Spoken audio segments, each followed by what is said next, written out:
Go Island is brought to you by German Auto Import Network.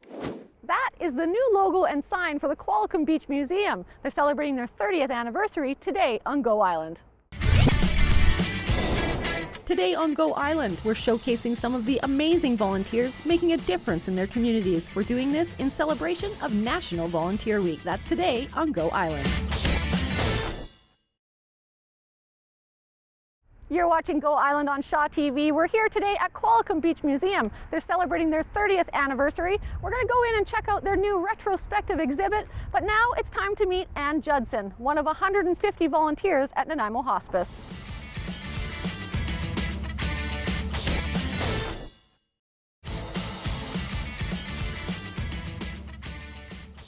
You're watching Go Island on Shaw TV. We're here today at the Qualicum Beach Museum, and we're celebrating the 30th anniversary of the Qualicum Beach Historical Society. I'm here with the museum manager, Natanya.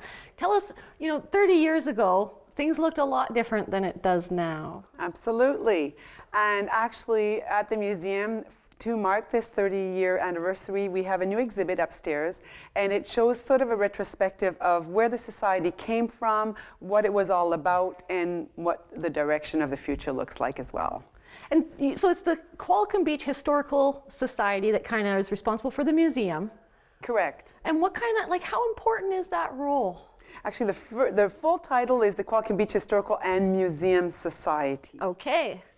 And so the role of the society actually was created 30 years ago because the town was looking at commemorating a major event, and that was the acquiring of the first land title in Qualicum Beach. And it was acquired by a fellow named Thomas Kincaid in 1884. So the Historical Society formed in wanting to celebrate and mark that particular milestone, gathering artifacts and photographs and anything they could find to mark that particular part of history. Then they were created and eventually formed a museum.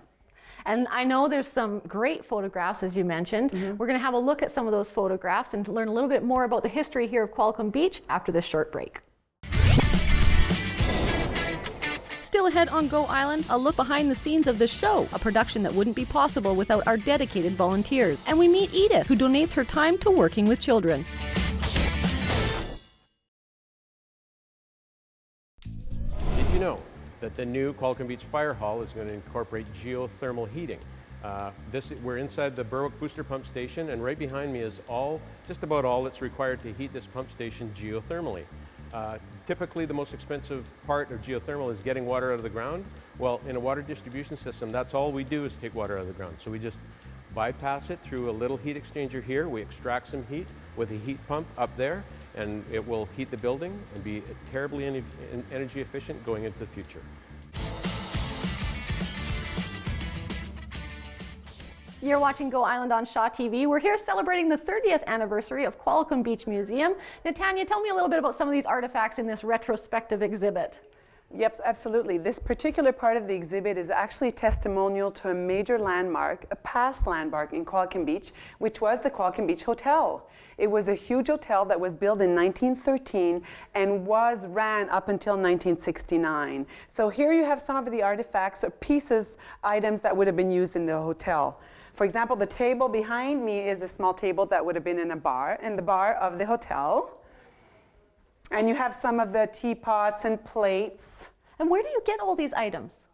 Well, they come to us, and that's why we heavily rely on donations from the public, from businesses, from individuals, and they allow us to have a good collection of the history of Qualicum Beach. I imagine people have treasures hidden around all over the place that kind of have that little bit of history. We're going to find out a little bit more about the museum here and some more history, but it's time to throw things over now to a volunteer who's donating her time to Scouts.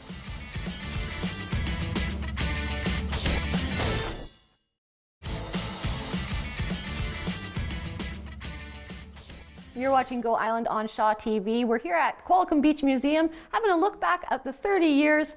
Natanya, tell me a little bit about, one of the things you had said to me was that it's, right now it doesn't seem that important, but it's hugely important to know where we're going by looking back. Yes.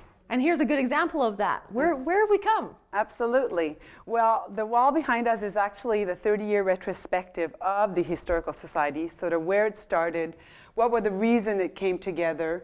And it started with the acquiring of the original powerhouse to Qualicum Beach.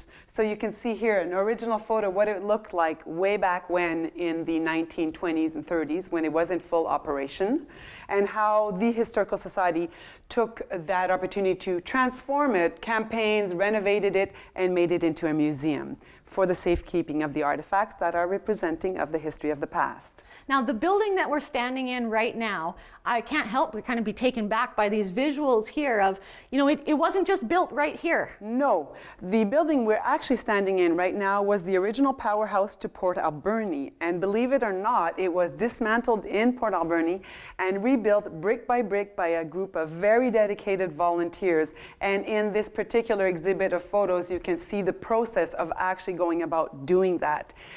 You can imagine it took a tremendous amount of time, energy, and hard work. I imagine. I know you had mentioned, you know, there's lots of new exhibits coming up, lots of changes, constantly changing here. We're going to talk about some of the future upcoming exhibits, but it's time now to take a look behind the scenes of something called The Show that we have on Shaw TV. It's completely only possible because of the dedicated volunteers we have.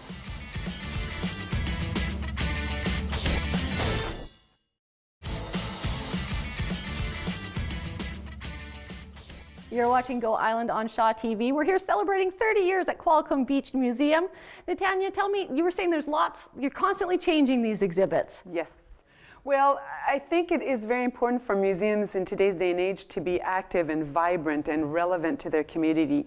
And in order to do that, we have to change things up. If we want people to come back over and over again, we have to give them something new to look at and to visit. And some of the upcoming exhibits, I know there's a big milestone coming up. Yes, we will be celebrating in August of this year the 100th anniversary of the local train station. So this will become the site of a new exhibit commemorating the 100 years of that landmark in our community. And of course, you know, you want people to come out and check this out. Why is it so important for people to come and learn a little bit about their history?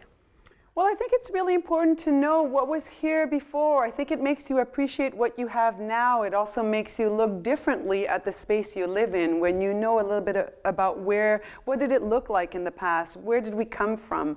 I'm a big believer that it makes us better human beings to have a wider idea and more knowledge.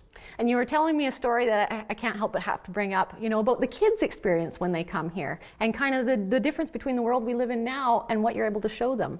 I think that another role of us as a museum is to recreate these past environments, especially for our children today that live in a very fast-paced, an electronic world where everything is changing constantly. And I think it's more of a frantic energy.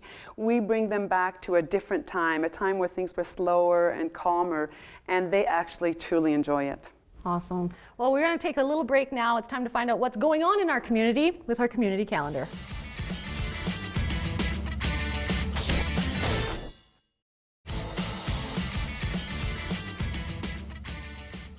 You're watching Go Island on Shaw TV. It's all about volunteers, and we're here celebrating the Qualicum Beach Museum's 30th anniversary.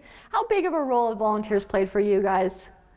They've been everything to the museum. Actually, the Historical Society was created by a group of volunteers, has been run by a group of volunteers for over 30 years, and this museum would not exist if it were not for all the incredible dedicated volunteers that we've been blessed with, and some of which were behind this particular exhibit behind me today.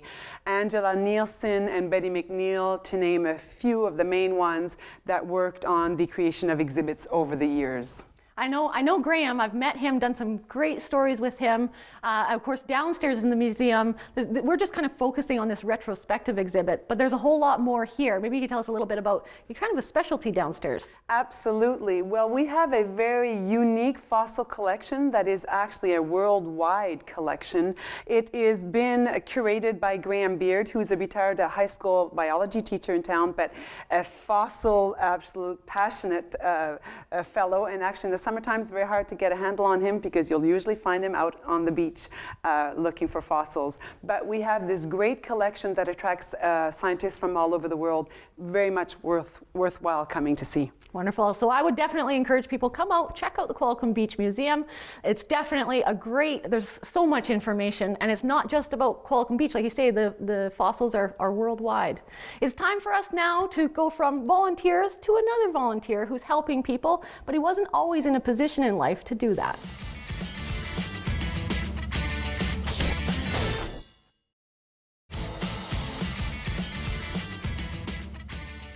You're watching Go Island on Shaw TV.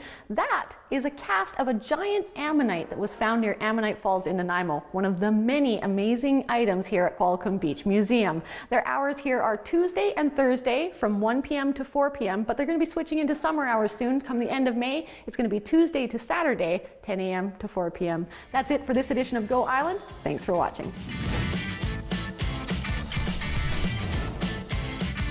Go Island is brought to you by German Auto Import Network. Clothing supplied by Catwalk Fashions. Kate's Hair and Aesthetics provided by Maffeo Salon.